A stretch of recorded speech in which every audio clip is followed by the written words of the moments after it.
Vamos a iniciar ya con el tema de hoy, jueves 19 de julio del 2012, como de costumbre y con nuestros temas de capacitación durante la semana que ya tenemos programados en el calendario de telecapacitaciones. En esta ocasión nos acompaña el doctor Luis Enrique Salinas Aragón. El doctor Salinas Aragón es cirujano coloproctólogo. Es egresado del Instituto Nacional de la Nutrición Salvador Subirán y parte de su entrenamiento en cirugía de colon y recto lo llevó a cabo en la Clínica Mayo de Rochester, en Minnesota, Estados Unidos. Actualmente el doctor Salinas Aragón está adscrito a la Unidad General de Zona número 1 del Instituto Mexicano del Seguro Social de acá de Oaxaca, y además su consulta particular la lleva a cabo en la Clínica 2002 de acá de la ciudad de Oaxaca. En esta ocasión el doctor Salinas Aragón nos hablará sobre el tema de hemorroides, pues que tan problemático es, ¿no? Si hay cirugía, no hay cirugía, además que todo lo que pasa en cuanto al tema de hemorroides. Así que voy a dejarlos con el doctor Luis Enrique Salinas Aragón para que se dirija a ustedes. Las preguntas las tendremos ya, como siempre, al último. Adelante, doctor. Hola, buenas tardes. Primero que nada quiero agradecer aquí a los organizadores por la invitación que me hicieron para presentarles y compartir este tema con ustedes. La enfermedad hemorroidal, como sabemos, es muy importante en nuestro medio, ya que muchas de las patologías con las que llegan a nivel anorrectal, con las que llegan nuestros pacientes, la mayoría de veces son confundidas con hemorroides y hay muchos mitos alrededor de esta patología. Sabemos que la enfermedad hemorroidal es un motivo frecuente de consulta, y esto es porque aparte también mucha de la patología anorrectal es atribuida erróneamente a hemorroides. Muchas veces los pacientes tienen dolor y piensan que son hemorroides. Como sabemos, los cojinetes hemorroidales son estructuras normales que están en el canal anal y que van a estar formados por vasos sanguíneos, músculo liso y tejidos tanto elástico y conectivo. Cuando estos cojinetes sufren una degeneración o hay alteraciones a nivel de ellos y dan manifestaciones clínicas, es entonces cuando se le conoce como enfermedad hemorroidal. Hablando un poquito de anatomía, como vemos, ahí se encuentran los paquetes primarios, que son tres, dos derechos, uno anterior y uno posterior, y un izquierdo. Dentro de esos paquetes puede haber paquetes más pequeños, que son los llamados paquetes hemorroidales secundarios, y en base a la línea dentada que divide, por decirlo así, al ano interno del ano externo, podemos clasificar a las hemorroides en hemorroides internas, que son estas, con el cursor las estoy señalando. Aquí estaría la línea dentada, ¿sí? Y las hemorroides externas, que están por abajo de la línea dentada. Es importante, ya que estas dan diferentes manifestaciones clínicas cuando tienen alguna alteración. Como son estructuras normales, obviamente las hemorroides tienen algunas funciones. Entre ellas, primero que nada, contribuyen a mantener la continencia. Se dice que entre un 15 y 20% de la continencia anal está dada por las hemorroides. También previenen la fuga de materia fecal durante la tos, el esfuerzo y los estornudos. Durante la defecación tienen la función de proteger a los esfínteres, y también tienen terminaciones nerviosas con función sensorial para diferenciar entre líquido, sólido y gas. Es una prevalencia entre 4.4 y 5% en pacientes sintomáticos. El pico máximo en que se presentan es entre los 45 y 65 años. Sin embargo, se puede presentar en todos los grupos etarios y es igual en ambos sexos. La etiología o por qué se causan las hemorroides, hay varias teorías. Sin embargo, la causa específica sigue siendo desconocida. La más aceptada es que hay una degeneración y desplazamiento de esos cojinetes hemorroidales asociados a un esfuerzo durante la Evacuación y hábitos intestinales irregulares, como estar sentado mucho en el tiempo en el baño, leyendo en el baño, etcétera. También hay una alteración y aplanamiento del músculo submucoso del ano con hipertrofia, y esto hace que haya una congestión vascular secundaria. Y esto, conforme va pasando el tiempo y repetidas ocasiones, el músculo causa ruptura y por eso hacen prolapso las hemorroides. Dentro de los factores predisponentes, si ustedes pueden observar en la diapositiva, hay varios.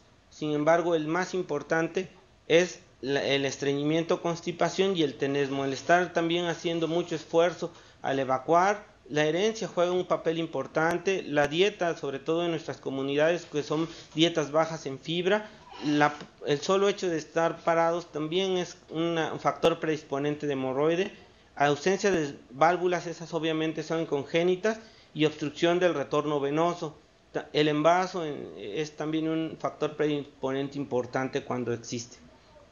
Por la localización, las hemorroides se pueden clasificar en dos tipos, como decíamos, las internas y las externas. Las internas son las que van a estar proximales a la línea dentada. Si nosotros observamos el cursor, esta sería la línea dentada, y por arriba de ella estarían las llamadas hemorroides internas, que tienen un epitelio transicional y columnar. A este nivel los nervios para el dolor no existen, por eso es que esas hemorroides generalmente no causan dolor, a diferencia de las hemorroides externas que están distales a la línea dentada, que serían estas, las cuales tienen epitelio escamoso y tienen mucha sensibilidad para el dolor. Por eso cuando estas dan alteraciones son una enfermedad que realmente duele.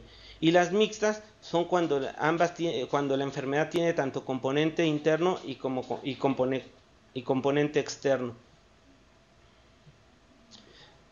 Los grados de hemorroides internas dependen de los síntomas que estén dando. Por ejemplo, el grado 1 de hemorroides es un incremento en el número y tamaño. Estos pacientes con enfermedad hemorroidal grado 1, los síntomas que va a tener son hemorragia no dolorosa y sin prolapso. Y obviamente no es dolorosa porque a este nivel, decíamos, no hay muchos nervios para el dolor. El grado 2 es un prolapso. Al momento de la defecación, el paciente va a evacuar y tiene este prolapso. Si ustedes lo observan con el cursor, tiene el prolapso, pero al momento de acabar de evacuar, el prolapso reduce completamente y espontáneamente, obviamente. El grado 3, prolapsan. Una vez que acaba el paciente de evacuar, tiene que él con su dedo empujar las hemorroides para regresarlas a su posición normal. Y en el grado 4, obviamente, ese prolapso es permanente, ya ni empujándolo regresas a la posición normal. Aquí podemos ver los diferentes grados. No sé si se observe adecuadamente, pero a este nivel hay una hemorroide aumentada a la anoscopía, y obviamente esta hemorroide generalmente el único síntoma que da es sangrado. Ya en los grados 2 se congestiona todo lo que es las hemorroides externas, y si ustedes pueden ver hay un pequeño prolapso que se reduce normalmente. En el grado 3 ese prolapso hay que reducirlo manualmente, y en el grado 4 pues son hemorroides que realmente ya no van a regresar con nada, y esas prácticamente la decisión quirúrgica es la primera opción. Y el cuadro clínico, ¿cómo llegan los pacientes con hemorroides? Las hemorroides externas, cuando se enferman en forma aguda, se enferman en forma importante. Lo que sucede es una trombosis hemorroidal. Cuando hay una trombosis, obviamente hay isquemia, y eso produce un dolor intenso. Si el trombo erosiona la piel y la rompe, también va a causar hemorragia, pero es una hemorragia que no es sangre fresca, es una sangre coagulada. También van a tener una sensación de cuerpo extraño perianal, y obviamente aquí el diagnóstico diferencial es con un absceso o con fisuras anales, que son otras patologías que también causan dolor. Sin embargo, esto es de presentación muy aguda y se ve el cuerpo extraño a nivel anal. Cuando las hemorroides internas se enferman, la hemorragia es el síntoma más frecuente. Estas no causan dolor. Cuando un paciente llegue y diga que no tiene dolor y tiene sangrado, hay que pensar en hemorroides, pero también hay que pensar en otras causas de sangrado más hacia arriba, desde divertículos, pólipos, angiodisplasias a nivel rectal o un tumor en dado caso de que el paciente tenga otros síntomas. Es una hemorragia roja, brillante, no dolorosa, ¿sí? Y también el paciente puede referir el prolapso de las hemorroides durante las evacuaciones y dependiendo del grado dirá si retornan o regresan a su posición normal. Y también tienen algo que ellos llaman sensación de evacuación incompleta, van a evacuar y sienten que todavía tienen algo de excremento a nivel de canal anal. Obviamente, como en todas las patologías, el diagnóstico lo vamos a hacer con una historia clínica detallada, buscando factores de riesgo, ¿sí? Siempre, tenemos que hacer una adecuada exploración física, un tacto rectal, ¿sí? Para ver el tono del esfínter, si hay masa, si hay tumor, etcétera. Se realiza una anoscopía en donde está considerado como el mejor procedimiento para evaluar las hemorroides, complementadas obviamente ya sea con la rectosigmoidoscopía rígida o con colonoscopía, las cuales son de gran auxilio, sobre todo cuando necesitamos descartar otras patologías como ya habíamos mencionado, que son patologías que también causan sangrado sin dolor, como la enfermedad diverticular, como las angiodisplasias o un tumor, que es lo más importante de descartar, puesto que el pronóstico del tumor depende de la etapa en que se pueda diagnosticar. El diagnóstico diferencial, prolapso también con el prolapso rectal mucoso, una papila anal hipertrófica, pólipos rectales, melanomas, carcinomas de ano, fisura, absceso y fístula y colgajos cutáneos, que muchas veces los colgajos cutáneos son pacientes que ya tuvieron una enfermedad o una trombosis hemorroidal externa y ya prácticamente se reabsorbió el trombo y lo único que queda es el colgajo cutáneo. Y bueno, y lo más importante de esto es cómo vamos a empezar a tratar a los pacientes. Basados en el grado de hemorroides es como conforme nosotros podemos ir dando ese manejo a los pacientes, y obviamente en los grados de 1 y 2 podemos iniciar con manejo médico, y el manejo médico en estos pacientes de grado 1 y 2, el objetivo es que las evacuaciones sean blandas, voluminosas y que se eviten los esfuerzos al evacuar. Eso se logra con aumento en el consumo de líquidos y obviamente aumentar el consumo de fibra entre 20 y 35 gramos al día. Con esto nosotros logramos este objetivo y con esto mejoramos la sintomatología de las hemorroides. Sin embargo, una vez que las hemorroides están enfermas, no hay regresión. Si por ahí ustedes han visto algún comercial en la televisión que si toman alguna pastilla regresa la hemorroide a su nivel normal, no es así como suceden las cosas en realidad. Únicamente cuando ya están enfermas, con esto logramos que ya no progrese la enfermedad.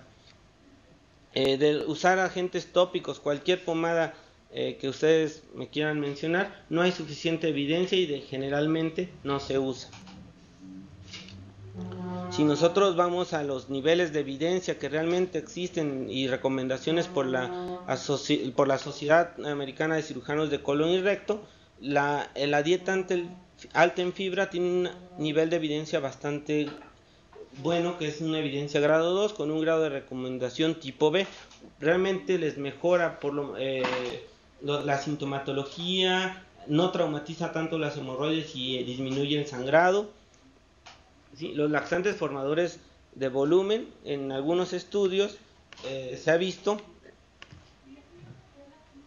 ¿sí?, que tienen un efecto benéfico en el tratamiento de las hemorroides sintomáticas, y esto también después de 6 semanas. Obviamente estos suplementos de fibra hay que dejarlos por más tiempo, 2-3 meses sin ningún problema. Aquí hay que tener cuidado con los xenócidos, ya que esos sí pueden provocar algo que se conoce como síndrome de intestino perezoso. Sin embargo, los laxantes formadores de volumen son del tipo del Psyllium plantago o del Plantago bata.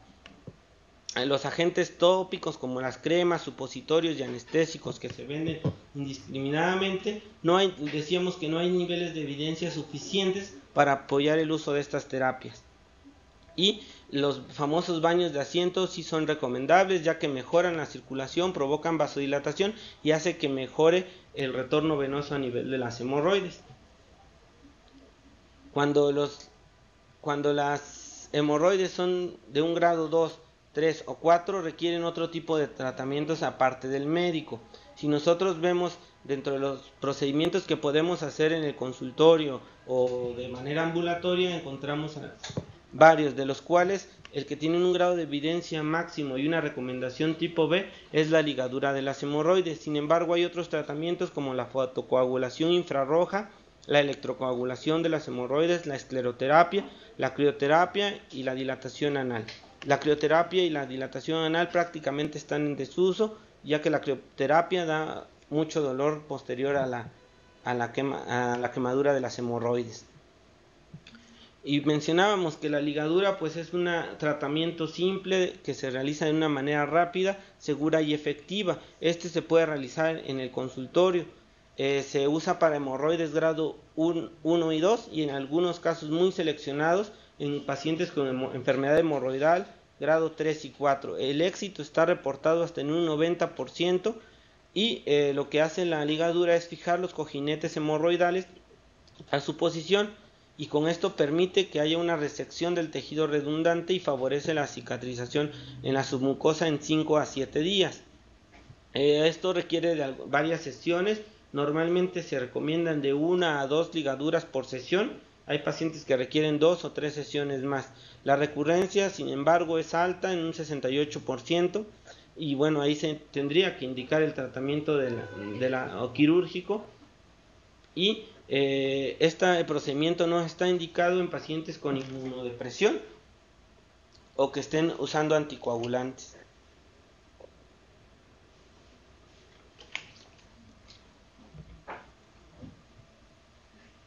Y bueno, como pueden ver ustedes, estos son los dos ligadores que existen. Uno es mecánico, donde se requiere que esta pinza pase a través de un orificio que hay aquí. Estas que ustedes ven acá son las ligaduras.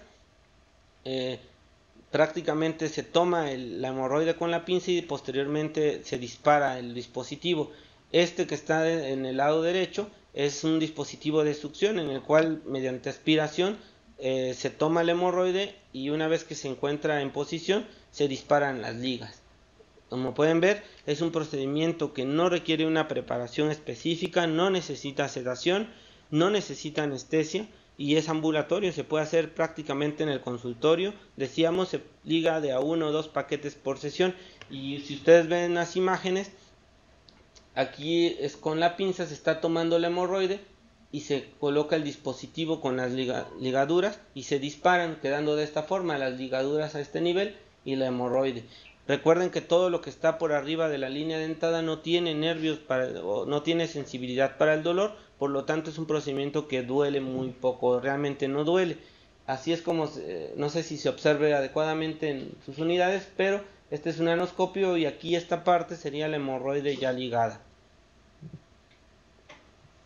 Obviamente, como en todos los pacientes, tiene complicaciones. El dolor, aunque es mínimo y únicamente se puede tratar con analgésicos y baños de asiento, se puede presentar hasta en 60%. Cuando es severo, es inmediato y progresivo. Eso generalmente indica que está muy por abajo la ligadura y la indicación es retirarla. Cuando queda muy abajo o muy pegado a la línea dentada, puede ocasionar dolor severo y entonces sí tenemos que quitar la ligadura. Un sangrado en 2.8%. Sin embargo, es un sangrado mínimo. Incluso a los 5 o 7 días hay que decirle al paciente que como eso va a caer, se necrosa y puede tener un sangrado pequeño en 1 o 2 días. Puede haber una trombosis de hemorroides externas en 1.5% y muy escaso una sepsis con infección perianal necrosante. Otro procedimiento es la fotocoagulación infrarroja. Se recomienda únicamente para hemorroides grado 1 que tienen sangrado y no están prolapsadas. Sí, estos consiste en rayos que coagulan las proteínas del tejido y evaporan el agua en los vasos sanguíneos. La energía sobre la mucosa alcanza hasta los 100 grados y llega a 60 grados a una profundidad de 3 milímetros. Con esto se tiene que tener mucho cuidado porque puede hacer estenosis después del procedimiento. Se aplica en la base del paquete hemorroidal y únicamente se recomienda un paquete por sesión.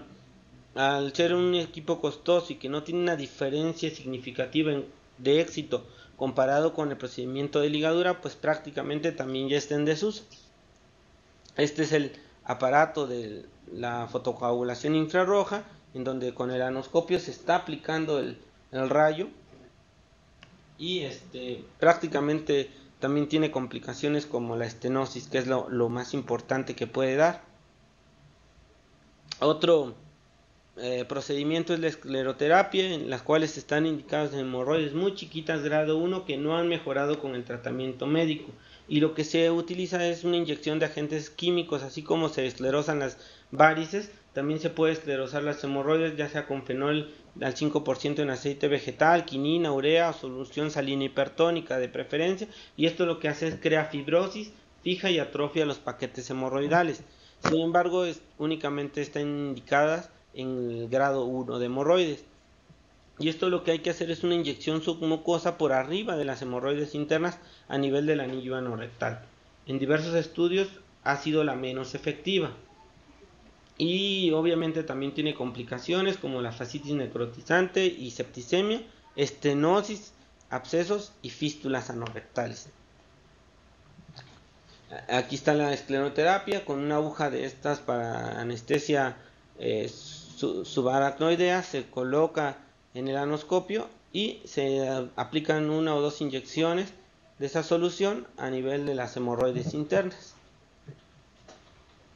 La crioterapia prácticamente está en desuso. Es como un procedimiento en donde provoca destrucción del tejido hemorroidal mediante la disminución de la temperatura. Se utiliza óxido nitroso o nitrógeno líquido, produce mucho dolor y tiempo de cicatrización largo. Con este procedimiento, si no se realiza correctamente, puede haber afección del esfínter y prácticamente ya no se usa. Obviamente, como ustedes ven, en los procedimientos de consultorio el más efectivo y más seguro es la ligadura. Por lo tanto, prácticamente todos los demás procedimientos están en desuso. Sin embargo, cuando los pacientes no mejoran o tienen un grado mayor de hemorroides 3 o 4, está indicado el tratamiento quirúrgico. El tratamiento quirúrgico es un procedimiento eficaz y definitivo que consiste en la eliminación del tejido hemorroidal, mucosa rectal redundante, sin interferir con el mecanismo esfinteriano. Esto es porque muchas de las veces estos pacientes que son operados de hemorroides se afecta el esfínter y pueden quedar con incontinencia después de la cirugía. Decíamos que el tratamiento quirúrgico está indicado cuando las hemorroides están severamente prolapsadas, ¿sí? Que no hay mejora después de múltiples tratamientos no quirúrgicos, como después de una ligadura, y a pesar del tratamiento médico no hay mejoría, está indicado el tratamiento quirúrgico. O algunas complicaciones por patología asociada, por ejemplo, que el paciente, aparte de la enfermedad hemorroidal, tenga una úlcera rectal, una fisura, una fístula, una papila anal hipertrófica o un colgajo cutáneo, en donde también requiera la resección de la otra patología. Hay varias técnicas: la cerrada, la abierta, la PPH, el láser, la de Whitehead y el nuevo que es el THD, que ahorita vamos a hablar un poquito de ellos. Como ven ustedes, la enfermedad hemorroidal, su necesidad o que requiera realmente una cirugía es de 5 a 10% en pacientes que tienen realmente enfermedad hemorroidal sintomática. No todos los pacientes con hemorroides se tienen que operar. Hay tratamientos antes y previos para evitar una cirugía real. Cuando está requerida la cirugía, decíamos que las técnicas de Ferguson, que se hace en Estados Unidos, y la de Milligan-Morgan, que es la más popular en Europa, tienen una recurrencia muy baja de menos del 5% cuando se corrigen los factores predisponentes.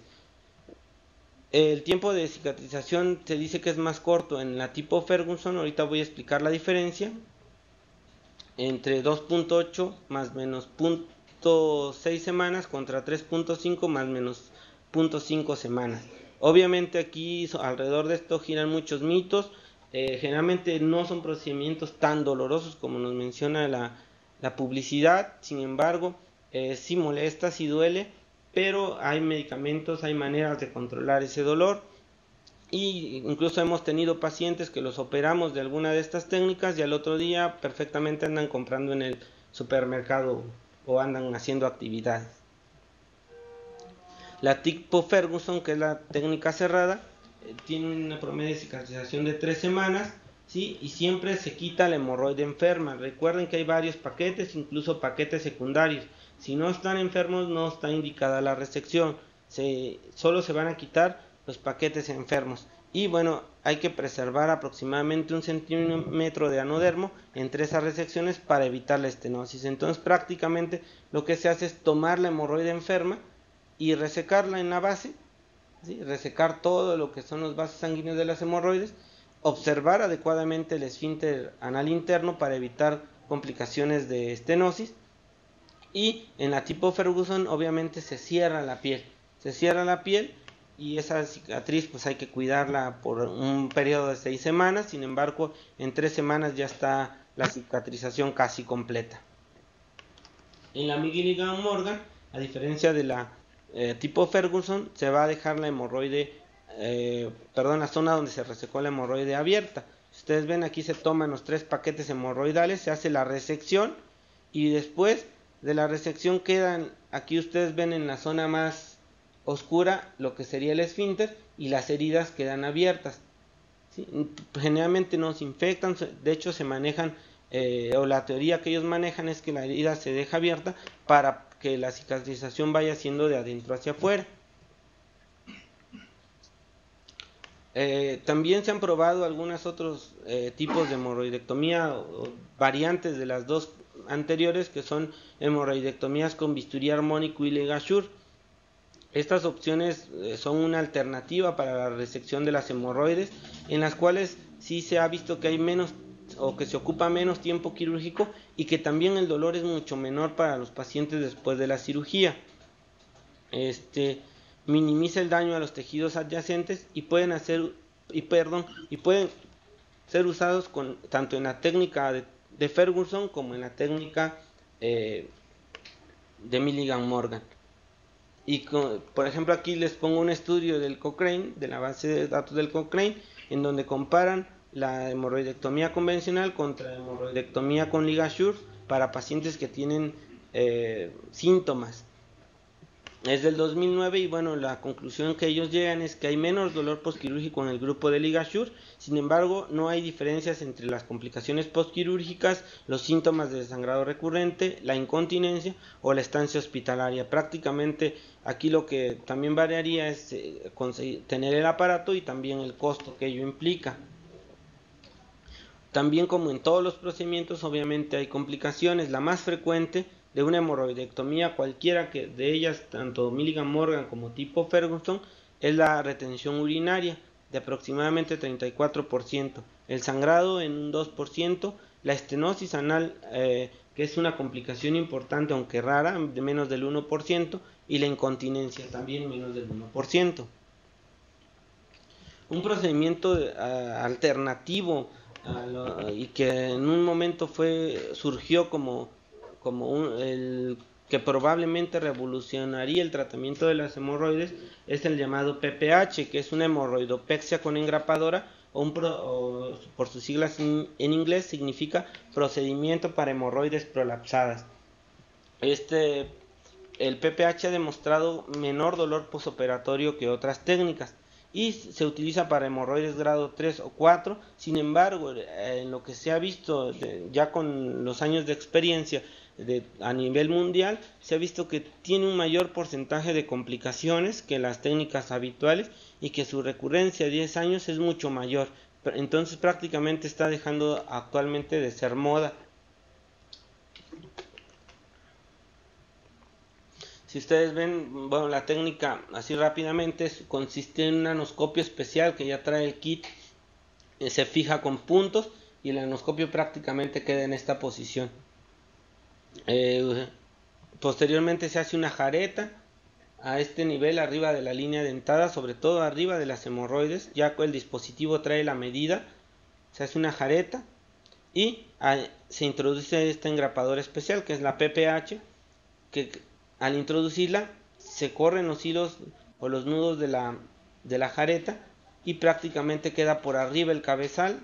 Aquí ustedes ven la mucosa ya rodeando el cabezal o la barra del cabezal y el anoscopio aquí listo para dispararse. entonces prácticamente se jalan, las hemorroides se introducen dentro de lo que es la engrapadora y se dispara. Obviamente cuando nosotros retiramos la engrapadora tenemos que ver que las donas que se forman entre las grapas estén completas, que no haya ninguna fuga, y aquí es donde se tiene el mayor porcentaje de complicaciones, que son perforaciones rectales. Y como ustedes ven, lo más importante es que esa línea de grapas que estoy señalando aquí con el cursor quede por arriba de la línea dentada, porque si esta línea de grapas queda acá abajo provoca dolor anal crónico y es bastante complejo el manejo. Y aquí les muestro un estudio aleatorizado prospectivo en donde compararon la hemorroidectomía de Milligan Morgan contra la engrapadora. Y si ustedes ven, hay menor dolor posoperatorio en la engrapadora. El control de los síntomas a los 2 años es lo mismo. Sin embargo, y decían que tiene, como no duele, hay menor estancia hospitalaria, pero lo importante de aquí es que es a los 2 años. Cuando el seguimiento es a más de 2 años, la recurrencia aumenta. Aquí vemos otra revisión del Cochrane, en donde comparan la cirugía convencional contra la cirugía con engrapadora. Y obviamente la recurrencia de la PPH es alta, de 5.7% contra menos del 1 o menos del 1% en la cirugía convencional a un año. Esto fue en 5 estudios y con un grupo de 417 pacientes. ¿Sí? En 7 estudios de recurrencia de PPH de 8.5% contra la cirugía convencional de 1.4%, ¿sí? A largo plazo también había diferencia significativa. Y bueno, la revisión llegó a la conclusión que la PPH se asocia con mayor riesgo de recurrencia y síntomas de prolapso a largo plazo. Y el problema no es tanto la recurrencia, sino las complicaciones que puede tener la PPH, ya que requiere de un entrenamiento, de una curva de aprendizaje de al menos 50 procedimientos. Nosotros hemos tratado pacientes con muchas complicaciones de la PPH. El dolor menor que otros procedimientos, sí, por la zona en que se aplica. El sangrado de 1 a 13%, la retención urinaria poquita porque es un procedimiento que se realiza en forma rápida. Estenosis anal no es común cuando se hace en la zona adecuada. Incontinencia también muy poquita. Sin embargo, las complicaciones importantes son la sepsis pélvica y la perforación rectal, aunque solo son casos reportados, pero comparado con la cantidad de PPHs que se utilizan, pues sí es un porcentaje importante. Si ustedes ven, hay muchos casos reportados en donde tenemos reportadas todas las complicaciones de la PPH y que estas complicaciones ponen en peligro la vida. Y bueno, el tratamiento actual, el más moderno, el que ya lleva un poco más de 6-8 años que ya se introdujo en México y que está realmente teniendo una adecuada evolución con los pacientes que se han tratado con este método, es la llamada desarterialización hemorroidal transanal o famoso THD. Esta THD se basa en identificar los paquetes hemorroidales mediante un Doppler a nivel de las arterias terminales de la hemorroidal superior y ligarla, hacer una jareta y fijar la hemorroide, rompiendo así la fisiopatología de la enfermedad. Entonces este es el aparato que se utiliza, que es un ultrasonido Doppler especial que tiene ya un kit con una anoscopia en donde en la punta trae el sensor. ¿Sí? Se localizan las arterias terminales de la hemorroidal superior y después se ligan con puntos hasta la submucosa, y esto se hace en las 6 arterias terminales, decíamos, rompiendo la fisiopatología de lo que es la enfermedad hemorroidal. La ventaja de este procedimiento es que es un procedimiento que se realiza de manera ambulatoria, tiene muy poquito o nulo dolor posoperatorio y los pacientes regresan a sus actividades laborales en 48 a 72 horas. Sin embargo, el pero de este procedimiento es que aún requiere de estudios a largo plazo para valorar recurrencia. Nosotros en nutrición hicimos los primeros 50 casos y nuestra recurrencia fue de un paciente para 50 casos, prácticamente de 2% a un año. Realmente los estudios que valorarán la recurrencia de este método tienen que ser a largo plazo, de 10 años al menos, para realmente poderlo comparar con los otros métodos. Y bueno, esto es sobre todo el tratamiento de las hemorroides internas.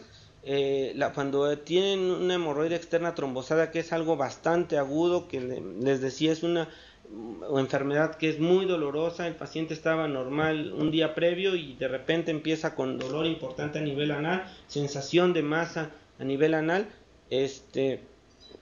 No hay una causa aparente, a veces son pacientes incluso jóvenes, no son estreñidos, y lo que refieren los pacientes es una masa dolorosa a nivel perianal. Ese dolor severo se presenta en las primeras 48 horas y empieza a disminuir solito entre el cuarto y quinto día de la enfermedad. Lo que pasa es que aquí el trombo disminuye su tamaño, se disuelve y les decía, normalmente deja un colgajo cutáneo. Obviamente el reabsorberse todo el trombo tarda entre 4 y 6 semanas. El tratamiento de las hemorroides externas trombosadas cuando son muy agudas está encaminado a aliviar el dolor, y la excisión de esas hemorroides se hace entre el primero y cuarto día, porque el objetivo es que disminuya el dolor, que no duela. Si se dejaran las hemorroides doler hasta el cuarto o quinto día, solitas van a regresar a su tamaño, aunque depende del tamaño que haya sido el trombo. Hay hemorroides muy pequeñitas que normalmente no dejan rastro, y hay hemorroides muy grandes que sí requieren tratamiento quirúrgico. Aparte de medidas generales como los baños de asiento, el uso de analgésicos y de medicamentos ablandadores de heces, perdón. Bueno, no sé si tengan preguntas, dudas, de hecho, con confianza. ¿Alguna pregunta?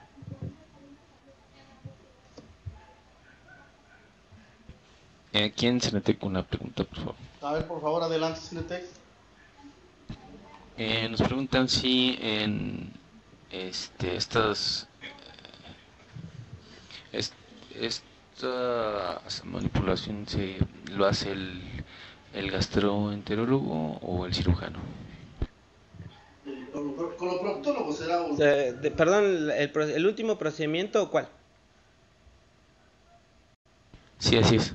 Sí, el THD es un procedimiento específico del cirujano coloproctólogo. De hecho, el entrenamiento requiere de alguna certificación especial en THD. Normalmente los gastroenterólogos no lo realizan, los cirujanos generales tampoco, y de hecho aquí en Oaxaca somos el único servicio que sí lo está haciendo, porque el proveedor, que es a nivel nacional, nada más nos vende el kit a nosotros. Sí, no sé si tenga alguna otra pregunta o quedó conclusa su pregunta. ¿Y las anteriores? Sí, prácticamente todos los métodos son de cirujano coloproctólogo. Probablemente muchos cirujanos generales puedan hacer algunos métodos, ligaduras, hemorroidectomías. De hecho, antes, cuando no habíamos muchos coloproctólogos aquí en Oaxaca, pues había la necesidad y hacían realmente todos los procedimientos. Pero actualmente prácticamente a nivel de México y en Estados Unidos, todos esos procedimientos los realizan los coloproctólogos o cirujanos de colon y recto. Ok, muchas gracias. Sí, Hospital de Chalcatongo, ¿tendrá alguna pregunta? Chalcatongo, ¿me escucha? Hola, buenas tardes. ¿Me puede dar el nombre de algún laxante? Buenas tardes. Sí, aquí el nombre estaría encaminado hacia para qué se va a ocupar el laxante, porque como mencionaba, hay diferentes clasificaciones. Hay laxantes que se usan para una sola ocasión, 2 ocasiones, una semana, o para pacientes con, por ejemplo, con enfermedad hemorroidal. Esos pacientes requieren un laxante llamado formador de volumen, el cual se puede utilizar por más de un año, 2 años, o algunos sintéticos que también se utilizan dependiendo de la enfermedad. Por eso sí me gustaría que me especificara para qué indicación utilizaría ese laxante.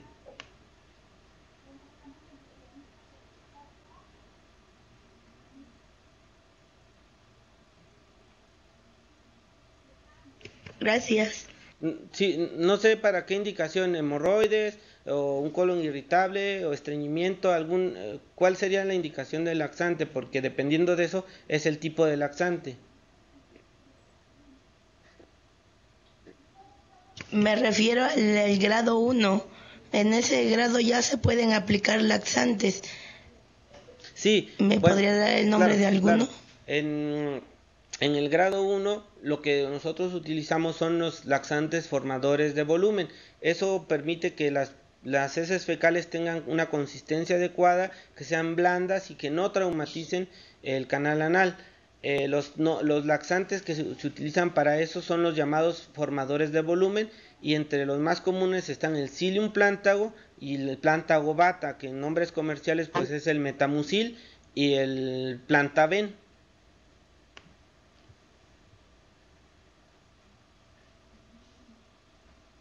¿Alguna otra pregunta o comentario en el hospital de Chalcatongo? Muchas gracias. Y de nada. Bueno, pues doctor, el tema muy interesante, muy amplio y además muy innovador, porque pues sabemos que usted ha hecho sus prácticas en el extranjero y la tecnología de punta es la que ahorita está arrasando, ¿no?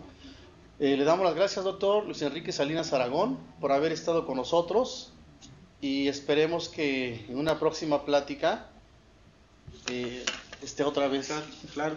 en esta su casa Telemedicina Gracias. de Oaxaca, de los servicios de salud.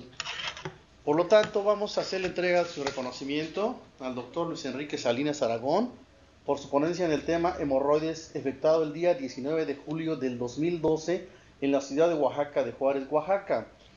Atentamente el coordinador estatal de telemedicina de los servicios de salud, doctor Gabriel Sáenz Coronado, y del departamento de telecapacitación y educación continua, su servidor, el doctor Alberto López Ibaja. Doctor, muchas gracias, Muchas gracias. y estaremos al pendiente con usted. Gracias. Gracias.